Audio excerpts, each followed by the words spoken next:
মিরসরাই কলেজে অনুষ্ঠিত হলো নতুন কার্যনির্বাহী কমিটির অভিষেক অনুষ্ঠান।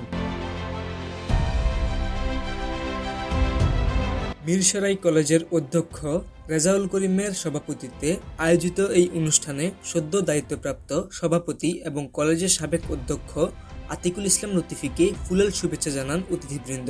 অনুষ্ঠানে উপস্থিত ছিলেন নিজামপুর কলেজের সাবেক অধ্যক্ষ মোহাম্মদ আলী, মিরসরাই কলেজের উপাধ্যক্ষ নাসির উদ্দিন, বারৈয়ারহাট কলেজের অধ্যাপক নিজাম উদ্দিন, প্রভাষক জাফর উদ্দিন, অধ্যাপক ইকবাল হোসেন, উম্মে কাউসার, নজরুল ইসলাম এবং পৌর জামায়াতের আমির শিহাবুদ্দিন।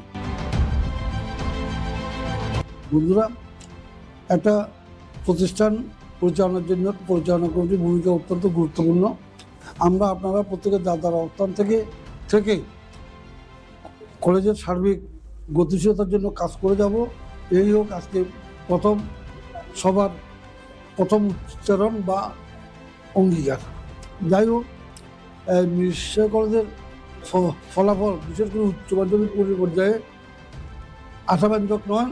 আমরা শিক্ষকদের কাছে এই সংক্রান্ত একটা ফলপ্রসূ ভবিষ্যৎ প্রত্যাশা করি। প্রত্যেক শিক্ষক আন্তরিক থাকবেন যাতে কলেজে পড়ালেখার মান উন্নত থাকে। এই নিয়মিত কমিটির এটি প্রথম সভা ছিল।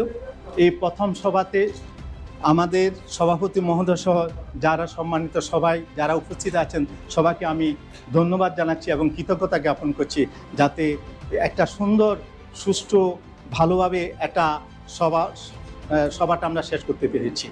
তার সাথে সাথে তাদের যে প্রাধান্যতা এবং তাদের যে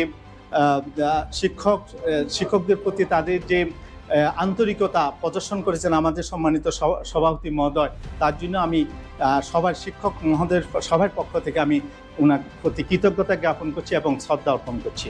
এবং আমরা এজিবির মাধ্যমে এই নতুন গঠিত এজিবির মাধ্যমে আমাদের কলেজটা সুন্দরভাবে সুষ্ঠুভাবে পরিচালিত হবে আমরা সে প্রত্যাশা করছি। এবং তার সাথে সাথে আমাদের শিক্ষকদের জীবনমান উন্নয়ন এবং একাডেমিক সেশন উন্নয়ন সহ অন্যান্য কার্যকলাপ সুষ্ঠুভাবে পরিচালিত হবে।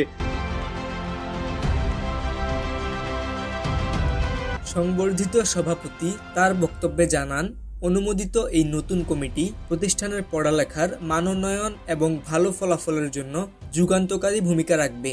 নতুন কমিটির প্রত্যাশা, মিরসরাই কলেজ আরও এগিয়ে যাবে সাফল্যের পথ ধরে। খবরিকা অনলাইন রিপোর্ট, মিরসরাই, চট্টগ্রাম।